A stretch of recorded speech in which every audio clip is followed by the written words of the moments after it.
Ladies కల్ని మన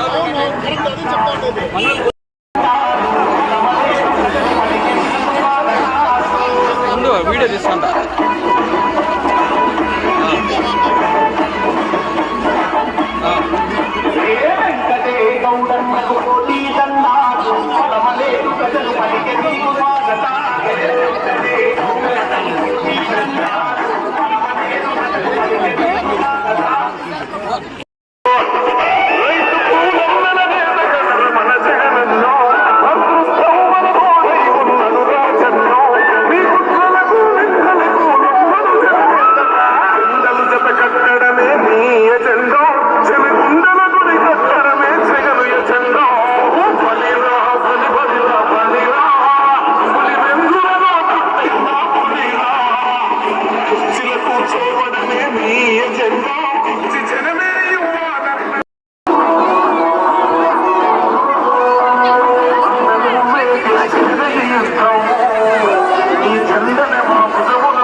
video తీసుకుంటా.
ప్రజలందరూ కూడా ఇక్కడికి విచ్చేశారు.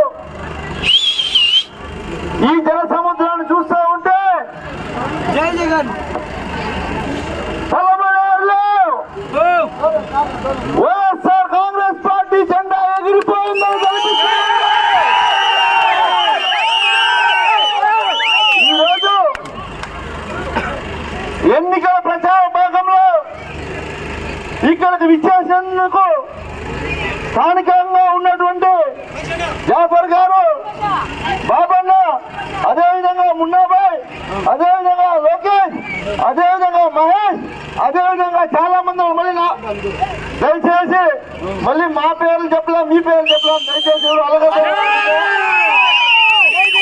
ఇక్కడ ఒక విశేషం వైఎస్ఆర్ కాంగ్రెస్ పార్టీ కుటుంబ సభ్యులందరికీ కూడా నేను శిరస్సు వంటి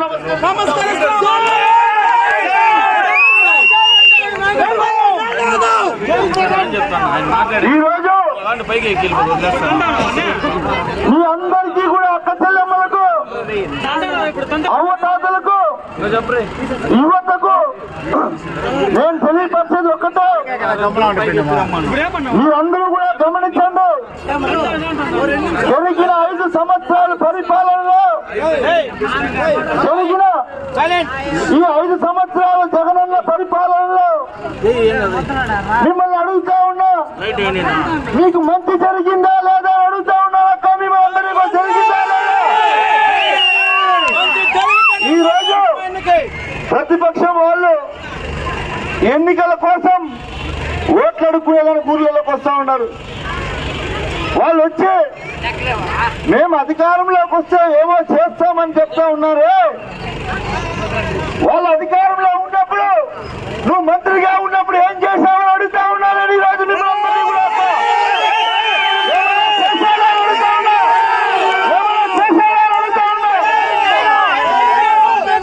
ఈ రోజు ఒకటే గుర్తుపెట్టుకోండి, మన నాయకుడు జగన్మోహన్ రెడ్డి గారు ఒక్కటే చెప్తా ఉన్నారు, నేను ముఖ్యమంత్రి అయిన తర్వాత మీకు ఇచ్చినటువంటి మాట నేను నిలబెట్టుకున్నానా లేదా?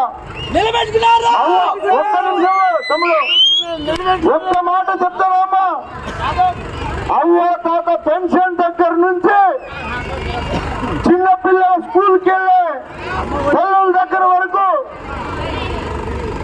అవ్వ తాతకు పెన్షన్ ప్రతి నెల 1వ తేదీ ఇంటికి తెచ్చిచ్చాడా లేదా జగన్ అడుగుతా ఉన్నా. ఈ రోజు మీరు గుర్తుపెట్టుకోండి, మళ్ళీ 1వ తేదీ అవ్వ తాతకు పెన్షన్ ఇంటికి రావాలంటే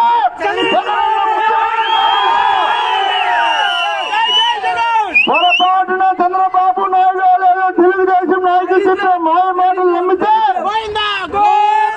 రోడ్లను పూర్తి చేసే బాధ్యత నాది. ఈ రోజు రోడ్డుతో పాటు కాలువలు కూడా పూర్తి చేస్తాం. అదే విధంగా మీరు గమనించాలి, కొంతమంది అనుకుంటారు 5 సంవత్సరాలు ఎందుకు చేయలేదని. నేను 5 సంవత్సరాల్లో ఏమేం చేశానో మీకు చెప్తా వినండి. మీ ఊర్లోనే హాస్పిటల్ కడతా ఉన్నామా లేదా? మీ ఊర్లోనే సచివాలయం ఉందా లేదా? మీ ఇంటి దగ్గరికి వాలంటీర్ వస్తా ఉన్నాడా లేదా? ఈ రోజు అంగన్వాడీ స్కూల్ 2 పెట్టామా లేదా చెప్పండి. మీరే ఇక్కడే కట్టిస్తున్నాం.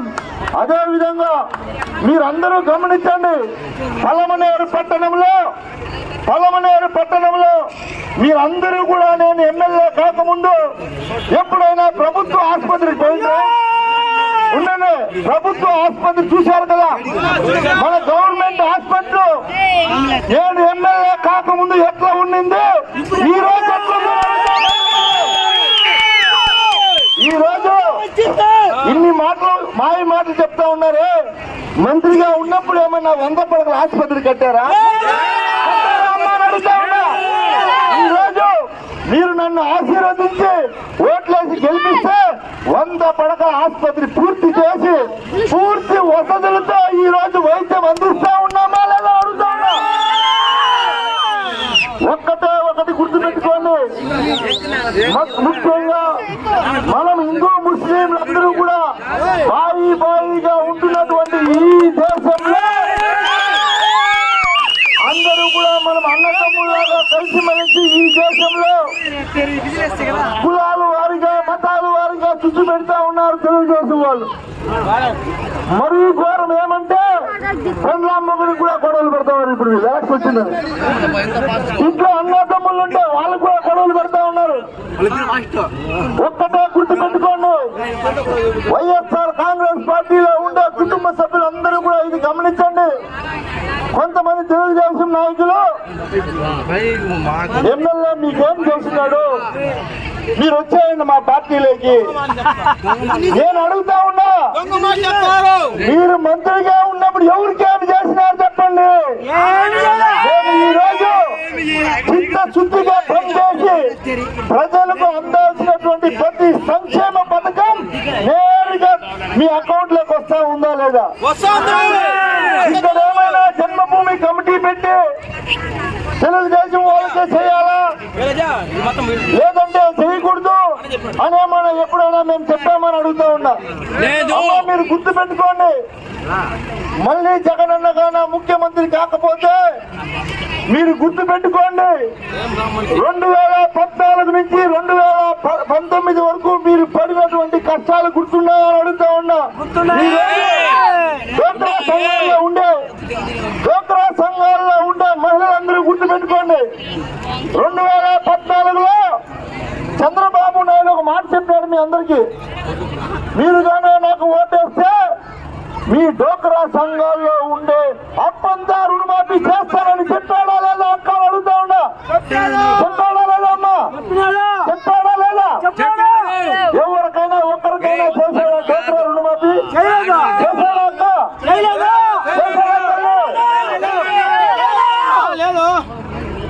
జగనన్న ఎన్నికల సమయంలో అబద్ధం చెప్పలేదా మీకు? ఒకటే చెప్పాడు, నేను పూర్తి రుణమాఫీ చేయలేను, వైఎస్ఆర్ ఆసరా పెట్టి మీకుండే అప్పుని నేను 5 సంవత్సరాల్లో అప్పు తీర్చే బాధ్యత నాది ఒప్పుకున్నాడా లేదా?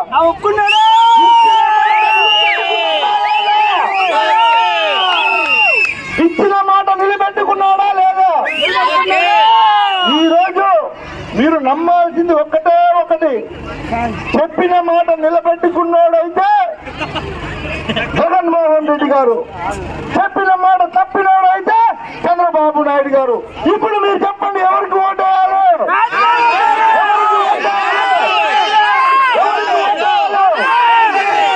ఇదే ఎందుకు చెప్తా ఉన్నానంటే, ఇప్పుడు మళ్ళీ కొత్తగా చెప్తా ఉన్నాడు, ఏదో సిలిండర్ ఫ్రీ ఇస్తా, అది 3 సిలిండర్లు మొన్నటికి మొన్న జగనన్న 4వ తేదీ పొలంనేరుకు వచ్చినప్పుడు చెప్పాడు, గుర్తుందా అడుగుతా ఉన్నా.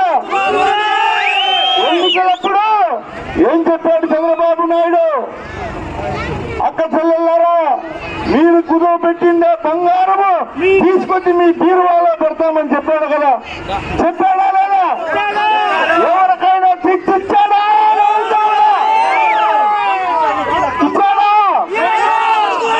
ఒకటి గుర్తు పెట్టుకోండి, ఈ రోజు యువత ఎంతో మంది ఉన్నారు. ఆ రోజు ఇంటికి ఒక ఉద్యోగం ఇస్తామన్నాడు చంద్రబాబు నాయుడు. అన్నిటికన్నా ముఖ్యంగా మీరు గుర్తు పెట్టుకోవాల్సింది ఒకటే ఒకటి, ఈ రోజు ఈ గంటా ఊరిలో కావచ్చు, గంటా ఊరి కాలనీలో కావచ్చు, అన్నిటికీ కూడా నేను ఒక్కడే చెప్తాను అందరికీ కూడా, మన ప్రభుత్వంలో ఎన్ని ఇండ్లు కట్టాం, ఎన్ని ఇండ్లు మంజూరు చేశాం, ఎంతమందికి స్థలాలు ఇచ్చాం. గత ప్రభుత్వంలో ఇండ్లు కట్టిస్తామని చెప్పి మీ దగ్గర డబ్బులు కట్టించుకొని ఇండ్లు కట్టించారా అడుగుతా ఉన్నా నేను. కట్టించారా ఇండ్లు? మళ్ళీ అలాంటి పరిస్థితి రాకుండా ఉండాలి అంటే జరగబోయే ఎన్నికల్లో దాని గుర్తుకు ఓటు వేయాలి. దాని గుర్తుకు ఓటేసి మీరందరూ కూడా స్థానికంగా ఇక్కడ వైఎస్ఆర్ కాంగ్రెస్ పార్టీ జెండాను ఎగరిస్తే జగనన్న అక్కడ ముఖ్యమంత్రి అవుతాడు. జగనన్న ముఖ్యమంత్రి అయిన తర్వాత ఈ రోజు మోడీ రోజు మీ అందరికీ మాటిస్తా ఉన్నా, పూర్తిగా ఈ కాలనీలో కావచ్చు, ఇక్కడ ఉన్నటువంటి చుట్టుపక్కల ఉన్నటువంటి ఈ రోజు ఆరోగ్యశ్రీ పెట్టాడు. ఆరోగ్యశ్రీ 25 లక్షల రూపాయలు ఖర్చు అయినా సరే ఉచితంగా ఈ రోజు ఆసుపత్రిలో మీకందరికీ కూడా ఉచితంగా ఆపరేషన్లు చేస్తా ఉన్నారా లేదా అడుగుతా ఉన్నా. అదే విధంగా మీరు గుర్తు పెట్టుకోవాల్సింది ఒకటే ఒకటి, చంద్రబాబు నాయుడు ఎన్నికల్లో చెప్పే మాట ఏది నెరవేర్చడు, ఒక్క మాట కూడా నెరవేర్చడు. మీరు మళ్ళీ చెప్తా ఉన్నా, తెలుగుదేశం వాళ్ళ మాయ మాటలు